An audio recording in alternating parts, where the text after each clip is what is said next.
Hello dears, welcome to തണ്ട kitchen recipes. ഇന്ന് മുരിങ്ങയില കൊണ്ടുള്ള ഒരു സൈഡ് ഡിഷാണ് നിങ്ങൾക്ക് ഷെയർ ചെയ്യാൻ പോകുന്നത്. മുരിങ്ങയിലയും മുട്ടയും കൂടി ചേർത്തുണ്ടാക്കുന്ന ഒരു തോരനാണ് ഇത്. ചോറിനും ചപ്പാത്തിക്കും വളരെ നല്ലൊരു കോമ്പിനേഷനാണ്. ലഞ്ച് ബോക്സിൽ വെച്ചുകൊണ്ട് പോകാനും നല്ലതാണ്. അപ്പോൾ ഇതെങ്ങനെയാണ് തയ്യാറാക്കുന്നതെന്ന് നോക്കാം. ഞാനിവിടെ 3 കപ്പ് മുരിങ്ങയില എടുത്തിട്ടുണ്ട്. നമ്മളിത് കുക്ക് ചെയ്ത് കഴിയുമ്പോൾ വളരെ കുറച്ചേ ഉണ്ടാവുള്ളൂ. ചൂട് കയറുമ്പോൾ തന്നെ ചുരുങ്ങിപ്പോണ ഒരു ഇലയാണിത്. ഇതിൽ നല്ല വലിയ ഇലയുണ്ട്. ഇപ്പോൾ ഫ്രഷ് ആയിട്ട് ഉണ്ടായി വരുന്ന സമയതുകൊണ്ട് നല്ല വലിയ വലിയ ഇലയാണ് ഇതിലുള്ളത്. ഈ മുരിങ്ങയില നമുക്ക് ഒരു ബൗളിലേക്ക് ഇട്ട് കൊടുക്കാം. പോഷക ഗുണങ്ങൾ ധാരാളം ഉള്ളതാണ് മുരിങ്ങയിലയിൽ. കൂടാതെ ഔഷധ ഗുണങ്ങളും ഇതിൽ ധാരാളം അടങ്ങിയിട്ടുണ്ട്. BP കുറയാനും ഷുഗർ കുറയാനും കൊളസ്ട്രോൾ കുറയാനും ഒക്കെ വളരെ നല്ലതാണ്. അപ്പോൾ മുരിങ്ങയിലയെല്ലാം ഞാൻ ബൗളിലേക്ക് ഇട്ടിട്ടുണ്ട്. ഇതിലേക്ക് കുറച്ച് തേങ്ങ ചിരകിയത് ചേർത്ത് കൊടുക്കാം. ഞാനൊരു ചെറിയ മുറി തേങ്ങ ചിരകിയതാണ് ഇതിലേക്ക് ചേർക്കുന്നത്. സ്പൂണിൻ്റെ അളവിൽ നോക്കുകയാണെങ്കിൽ ഇതൊരു 4 ടേബിൾ സ്പൂൺ അളവിലുണ്ട്. തേങ്ങയും മുരിങ്ങയിലയുമായി ഒന്ന് മിക്സ് ചെയ്യാം.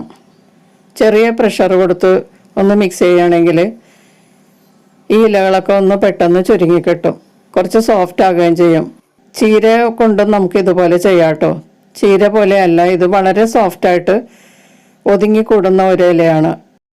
തേങ്ങയും മുരിങ്ങയിലയും ഒന്ന് മിക്സ് ചെയ്തതിന് ശേഷം നമുക്കിത് മാറ്റി വയ്ക്കാം. ഇനി ഒരു പാൻ ചൂടാക്കി അതിലേക്ക് 2 ടേബിൾ സ്പൂൺ വെളിച്ചെണ്ണ ചേർക്കാം.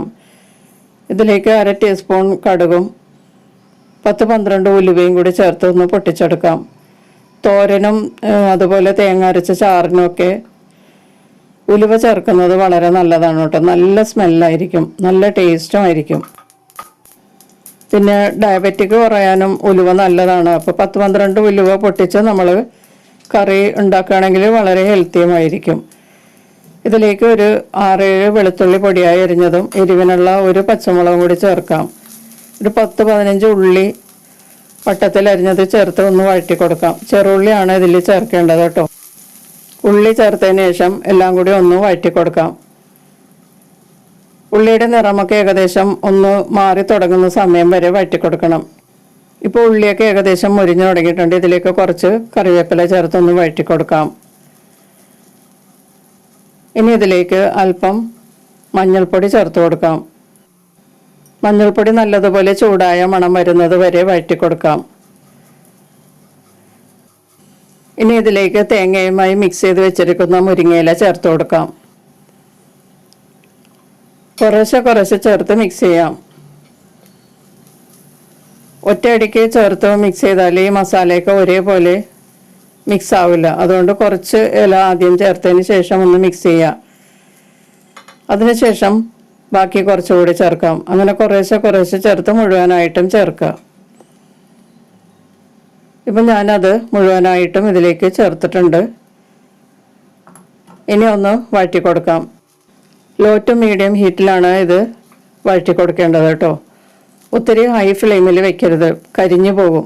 അതല്ല ഇതിൻ്റെ ഗുണങ്ങളും ഒക്കെ നഷ്ടപ്പെടും. അപ്പോൾ മീഡിയം ഹീറ്റിൽ വേണം ഇത് കുക്ക് ചെയ്യാനായിട്ട്.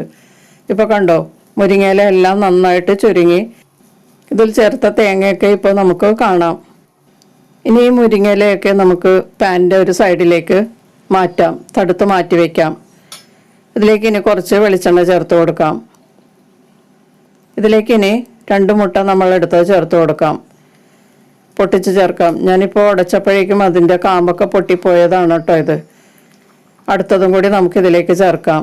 ഇനി ഇതിലേക്ക് ഒരു 1/2 ടീസ്പൂൺ ചില്ലി ഫ്ലേക്സ് ചേർത്ത് കൊടുക്കാം. ഇത് ഓപ്ഷണലാണ് കേട്ടോ, ഇഷ്ടമല്ലാത്തവർക്ക് ചേർക്കണ്ട. ചേർത്താൽ നല്ലതാണ്.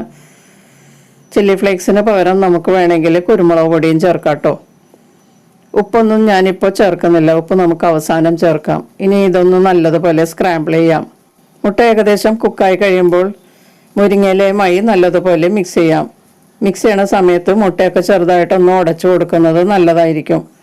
അപ്പോൾ വലിയ കഷ്ണങ്ങളൊക്കെ ചെറുതായി കിട്ടും. ഞാനതെല്ലാം നല്ലതുപോലെ മിക്സ് ചെയ്ത് ഉടച്ചെടുത്തിട്ടുണ്ട്. നമ്മൾ ചേർത്ത മുട്ടയും ഏകദേശം കുക്കായിട്ടുണ്ട്. ഇനി ഇതിലേക്ക് നമ്മൾ ഉപ്പ് ചേർത്തിട്ടില്ലായിരുന്നു. അപ്പോൾ ഇതിലേക്ക് ആവശ്യമുള്ള ഉപ്പൊന്ന് തൂവി കൊടുക്കാം. ഇനി ഉപ്പെല്ലാം നല്ലതുപോലെ പിടിക്കുന്നത് വരെ ഒന്ന് മിക്സ് ചെയ്യാം. 1 മിനിറ്റ് ലോ ഫ്ലെയിമിലൊന്ന് മിക്സ് ചെയ്യാം. ഇപ്പം മുരിങ്ങയിലയുമായി മുട്ട നല്ലതുപോലെ മിക്സ് ആയിട്ടുണ്ട്. മുരിങ്ങയില മുട്ട തോരൻ റെഡി ആയിട്ടുണ്ട്. നമുക്കിതൊരു സെർവിങ് പ്ലേറ്റിലോട്ട് മാറ്റാം. ഇപ്പോൾ വളരെ ഹെൽത്തി ആയിട്ടുള്ള ഒരു സൈഡ് ഡിഷാണിത്. ചോറിൻ്റെ കൂടെയും ചപ്പാത്തിയുടെ കൂടെയും കഴിക്കാൻ വളരെ നല്ലതാണ്. വളരെ പെട്ടെന്ന് ഉണ്ടാക്കാൻ പറ്റിയൊരു സൈഡ് ഡിഷാണ്. മുരിങ്ങയില തലേന്ന് റെഡിയാക്കി ഫ്രിഡ്ജിൽ വെച്ചാൽ നമുക്ക് രാവിലെ ഇതുണ്ടാക്കി ഓഫീസിലും കൊണ്ടുപോകാൻ പറ്റും. മുരിങ്ങയില മുട്ടത്തോരൻ നമുക്ക് ചീരയിലും ചെയ്യാം കേട്ടോ. ചുവന്ന ചീരയിലും പച്ചച്ചീരയിലൊക്കെ നമുക്കിതുപോലെ തയ്യാറാക്കിയെടുക്കാം. അപ്പോൾ എല്ലാവരും ഒന്ന് ട്രൈ ചെയ്ത് നോക്കിയിട്ട് നിങ്ങളുടെ അഭിപ്രായങ്ങളും നിർദ്ദേശങ്ങളൊക്കെ അറിയിക്കുക. വീഡിയോ ഇഷ്ടപ്പെട്ടാൽ ഒന്ന് ലൈക്ക് ചെയ്യുക. നിങ്ങളുടെ ഫ്രണ്ട്സിനും റിലേറ്റീവ്സിനൊക്കെ ഒന്ന് ഷെയർ ചെയ്ത് കൊടുക്കുക. മറ്റൊരു റെസിപ്പിയുമായി വീണ്ടും കാണും വരെ ബൈ. Thank you.